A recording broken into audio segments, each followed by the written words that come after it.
Hey, what's up guys? If you're a guitarist and you're looking to control your rig hands-free, the Elgato Stream Deck Pedal might be exactly what you need. In this video, I'll show you how I set it up and use it with my guitar to switch tones, control effects, and even manage recording, all without taking my hands off the strings. Let's dive in.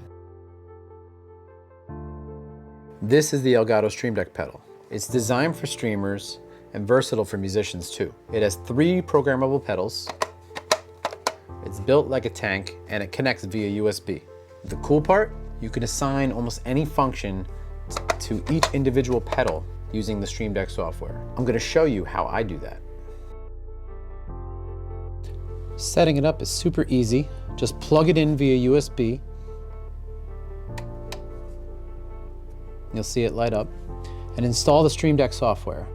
Once you open it up, you'll see the interface where you can assign actions to each pedal. First thing you have to do, once you're in the software, you've downloaded the software, if you have a Stream Deck, it'll take you to that section of the software, and then you'll see here under devices, you also have the pedal, okay?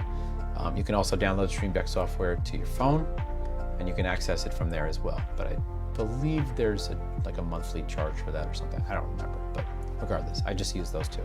I use the Stream Deck and the pedal. The first thing you have to do is you have to create a profile for whatever it is you're gonna use. I do it that way because it just seems to work easier. I used to do folders, and when you would open the folder, let's say I created a folder for the Neural DSP amp plugin.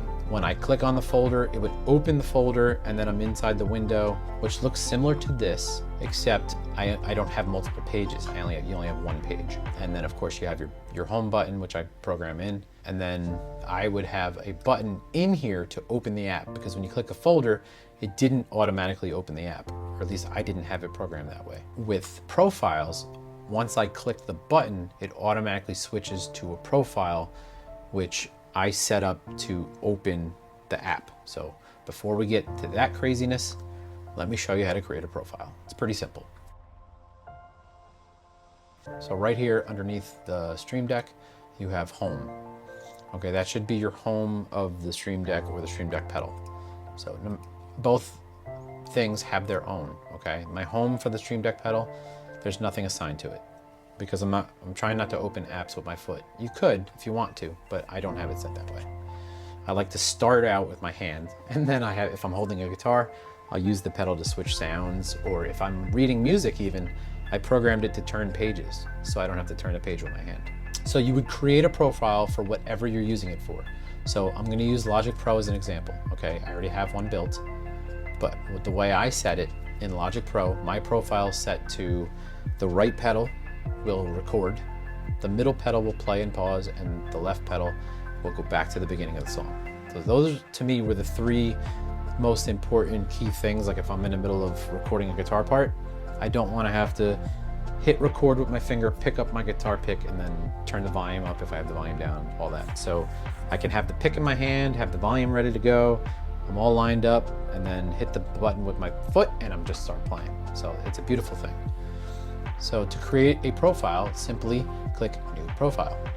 Boop, and then you'll have a blank here. It'll say Profile 1. You can rename it. Just go to Edit. You'll see your Profile 1. I can rename it to whatever. I'll just call this one Logic Test, so you can see what I'm doing.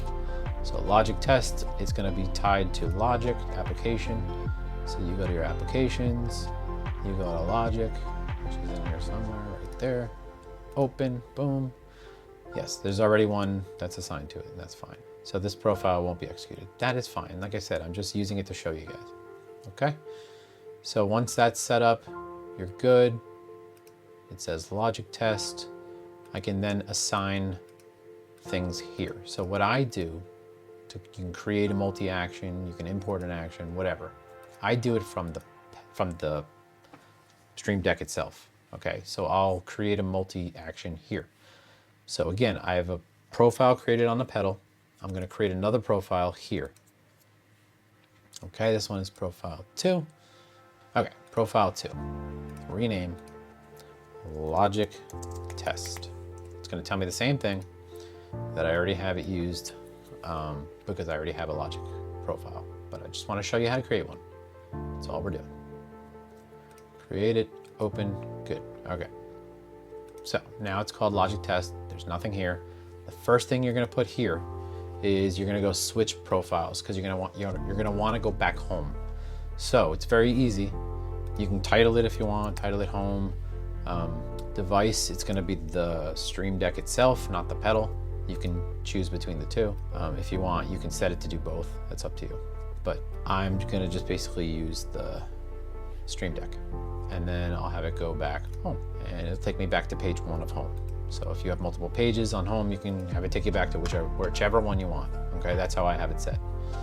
All right, and then here you're gonna start dropping actions. So the way those work, obviously, you would set it to, I do it as like key shortcuts. So like a hotkey, okay? So I can drop in, let's say I want it to play. Okay, so for me on Logic Pro, play is spacebar. So if I click this button, hit spacebar, there you go. It observed the spacebar. I can call it play, pause, and then I can of course put a picture in there of play and pause. You can download all these icons, or you can have these icons. Some of them are in there already, the Elgato ones. Here's a good one. And this one actually animates. It looks like this on the Stream Deck. So there's my play and pause. I can even get rid of the text if I don't want it there. Boop, gone. And now I know when I hit that button, once Logic Pro is open, this will play and pause. So I'm all set with that. Okay, so now I have created the profile, but I don't have a button yet for Logic Pro. That's the next step. I already have one here, but I'm gonna create a new one. What you wanna do is you're gonna put a multi-action because it's gonna do multiple things. Okay, I'm gonna put this in here and I'm gonna set it to do switch profile. Boop, switch profile again, because one's gonna be for the pedal, one's gonna be for the Stream Deck, and then I'm gonna have the open app. So this is the open button here. So when I click that button, it's gonna automatically open Logic Pro. You don't have to do that. I just like that option. I like when I click the button, it opens the app, it gets everything loaded. Yeah, so that's up to you. That's how I do it. So I'll click the app I want it to open right here. Go to my Logic Pro, which is here, boop. Okay, this is Logic Pro Pedal. Or I'll just call it Logic Test Pedal. I'm gonna delete all this anyway after. So this is just for you guys. Logic Pro push. That's for the push buttons. And that's Logic Pro. Okay, we're good. So if we come back, this is our lovely logo. You can change that, of course. If you have a picture of it, you can literally drag the picture over this and it will just replace it. This doesn't count as a picture, just so you know. I wonder if I can open it from here. Show in Finder. Show package contents. Resources. Ooh, there we go. Icon. Boop. Good. That's that easy. All right. And then I can title it if I want. Logic Pro. But if I don't want the words there, I can remove the show title. All right, and we're good. So now when I click this, boop, it opens. It'll open Logic Pro. So there's my one button I have programmed. So let's put that button on the pedal. So when I hit the pedal, it'll work. All right, so what I do is I create everything on the touch Stream Deck. I will right click, copy, switch over to the pedal, which is Logic Test, and then paste it where I want it. And that's it, simple as that.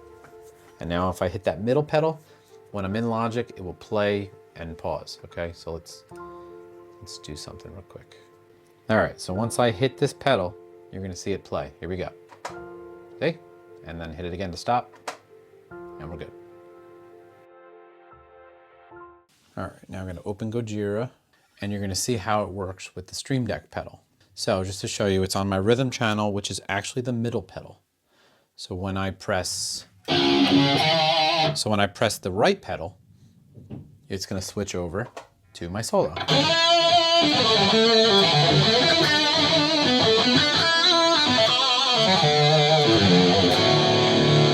Okay, back to rhythm. And I made this one a clean channel, so.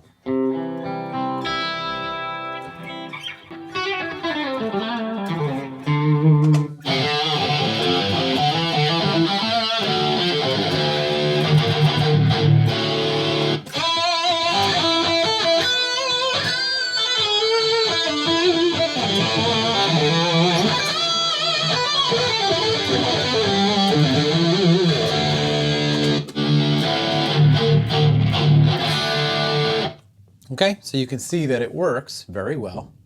And real quick, I'm going to show you how I use it with notation. So if I have a book, so I can go back to the Stream Deck, open up my books. All right, so when we're in this song,